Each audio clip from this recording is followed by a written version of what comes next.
Now let us discuss what is Pascal's law. What do you mean by Pascal's law?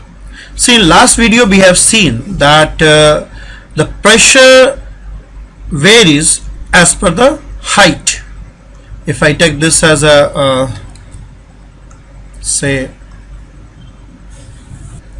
this is the beaker, this is the vessel, and we have water in this vessel.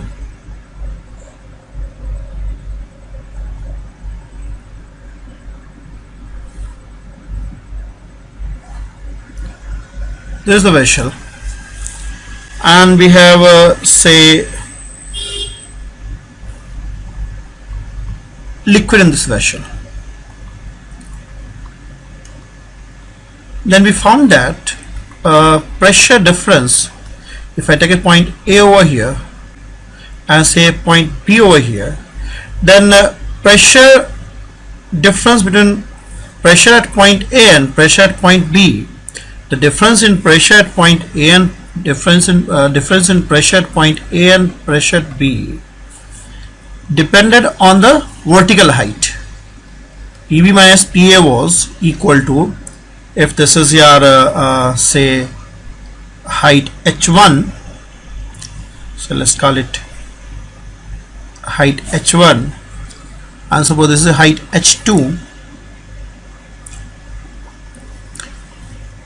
so this is H1, this is H2, then pressure difference of pressure at point B and point A dependent on rho G H1 minus H2, that is rho G Z, you can say. This can be recorded. So difference in the vertical height, the difference in pressure dependent on difference in the vertical height. This is say H, H2, right? So this depends on rho G H, where H is the difference in height of point A and height of point B. So pressure at any point, pressure varies with the height. Pressure varies with the height. So A and B, if you take A and B 2 points, then difference in pressure at A and pressure at B depends on the difference in the height of A and B. Difference in the height of A and B. That is PB minus PA is rho GH. PB minus PA is rho GH, where H is the difference in height of A and B. Right? Now, if in certain way, so the difference in pressure at 2 points depends on the difference in the vertical height. Difference in the pressure at 2 point depends on the difference in their vertical height, right, or difference in their height. So if somehow, if I increase the pressure at A, if somehow I increase the pressure at A by say P naught, then in that case pressure at B will also increase by same value. Suppose I increase the pressure at A by P naught, so pressure becomes PA plus P naught. Now suppose pressure at B is PB dash.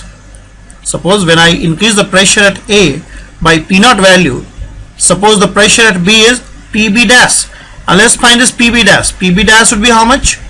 PB dash would be equal to PA plus P naught and rho GH, and PA plus rho GH is what? From this we get PB equals to PA plus rho GH.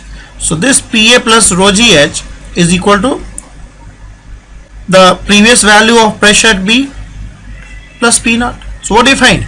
If you increase the pressure at A by P naught, pressure at B also increases by P naught.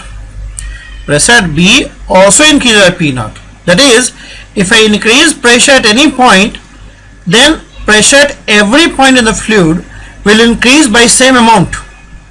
If I increase the pressure at any point in the fluid, then that increase will be transmitted in whole fluid system without any difference. If I increase pressure at any point in the fluid, pressure at the other point will also increase by the same amount. If I decrease the pressure at A, pressure at B will also decrease. For example, if suppose we have a piston over here, suppose we have a piston over here. And suppose this is light piston. Light piston means the weight is very small, mass is very small. So if I push the piston by force F, then the pressure outside is P atm. So pressure here will increase. Earlier pressure at this point was P atm. Now pressure increases by F by A. So pressure at the other points will also increase by F by A. If pressure over here, which used to be P atm in absence of this piston and force F, pressure on the upper surface used to be P atm. Now you have put a piston and you are applying a force F. So pressure at this point become P atm plus F by A. So your pressure increases by this amount. So pressure at any other point will increase by the same amount. Pressure at any other point is going to increase by the same amount, right? If I take, say, Z, a point Z below the surface, earlier pressure at this point used to be P atm plus rho g Z. Earlier at this point pressure used to be P atm plus rho g Z, right? But now it will be, after you put the piston and this force F, now it will be P atm plus F by A plus rho g Z, right? So pressure over here will also increase by F by A. So if you increase pressure at any point in the fluid, pressure at every point increases by same amount. That's called Pascal's law. That's called Pascal's law. So this change in pressure, if I change the pressure at any point, that change in pressure is transmitted in the whole fluid system undiminished. That's the statement of Pascal's law. If pressure is changed at any point in fluid, then that change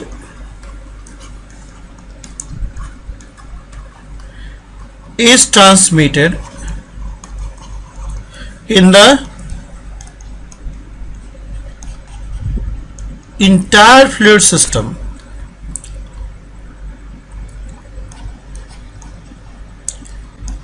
undiminished. That pressure is, that change is transmitted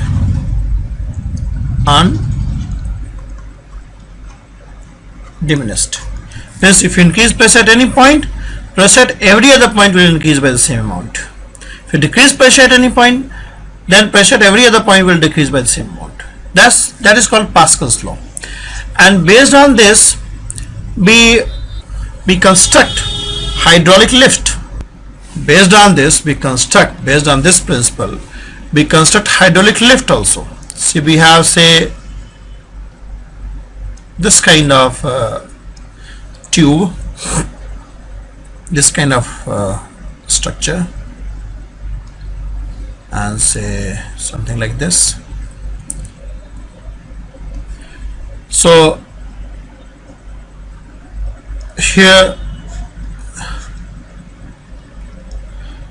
this area is large, A2, and this area is A1, and we put a liquid over here. We put the liquid over here. I am trying to give you the principle of hydraulic lift. We put a liquid over here, and say we have two piston kind of thing, one at here and one at here. The area of this tube is very large. Area of this cylindrical cross section is very less. A2 is very large compared to A1. Now if I apply force F over here, then the pressure over here will increase by how much amount? F by A. Pressure over here will increase by F by A, F by A1. Then pressure at this point will also increase by F by A1. Pressure here will also increase by F by A1. So the additional force which is acting on this piston would be, the additional force would be equal to delta P into A2. See, from the Pascal's law, when you apply force F over here, the pressure at this point increases by F by A1. So that increase will be transmitted everywhere. Same will be the increase in pressure at this point also. So pressure, the change in pressure would be F by A1. And now, so the change in force, the additional force which is generated by because of this change in pressure. Earlier the force was PA2. Now we have got pressure has increased by delta P. So now your F dash, the force generated would be PA2 plus delta PA2, which is this F as a additional force which is generated, delta P into A2. So delta P is F by A1 into A2, and since A2 is very large compared to A1, this delta F is large.